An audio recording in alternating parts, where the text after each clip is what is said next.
Мындан 35 жыл мурда Кыргызстанда жергиликтүү өз алдынча башкаруу системасы түптөлгөн. Ошондон бери муниципалитеттер калкка эң жакын бийлик бутагы катары жергиликтүү маанидеги маселелерди чечүүдө, аймактарды өнүктүрүүдө эң маанилүү ролду аркалап келишет.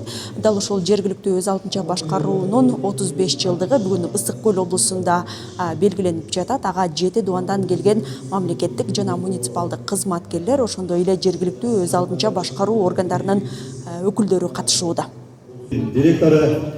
Иш-чарага министрлер кабинетинин төрагасынын орун басары Улан Маматканов, мамлекеттик кызмат жана жергиликтүү өз алдынча башкаруу иштери боюнча мамлекеттик агенттиктин директору Элчибек Жантаев баштаган мамлекеттик жана муниципалдык органдардын өкүлдөрү катышты. Расмий бөлүктө жергиликтүү өз алдынча башкаруунун өнүгүшүнө салым кошкон кызматкерлер сыйланды.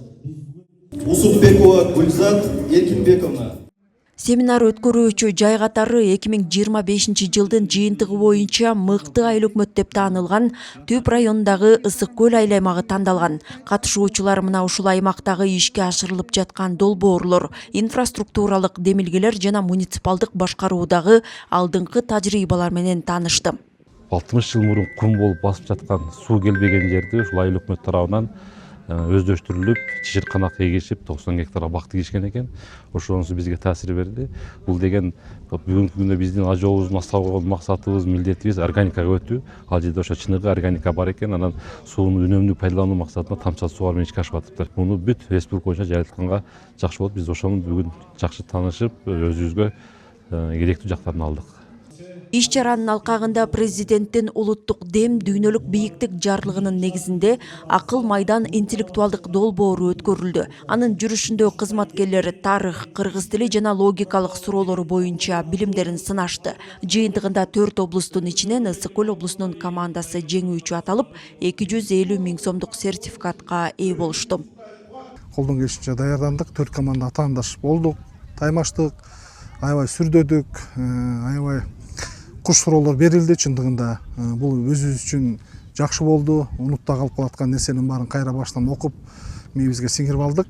Кыргызстандын географиясы же болбосо жер суу аттары десек болот. Ал жакта логикалык суроолор болот. Эми жана ошо эме болот. Искусственный интеллект жөнүндө да суроолор болот ал жакта. Ысык Көл облусу чемпион болду. Экинчи орун болсо Талас облусу болду. Үчүнчү орун Нарын, 4-чү болсо Чүй облусу болду. Ал эми практикалык бөлүктө катышуучулар аймактагы алдыңкы тажрыйбаларды өз көзү менен көрүп, алардын иш алып баруу усулдары менен таанышышты. Бул иш-чара жергиликтүү өз алдынча башкаруу органдарынын натыйжалуу ишин колдоого жана аймактар аралык кызматташууну бекемдөөгө багытталган. Данагүл Алиева, Ынтымак Дафталиев, ЛТР, Ысык Көл облусу.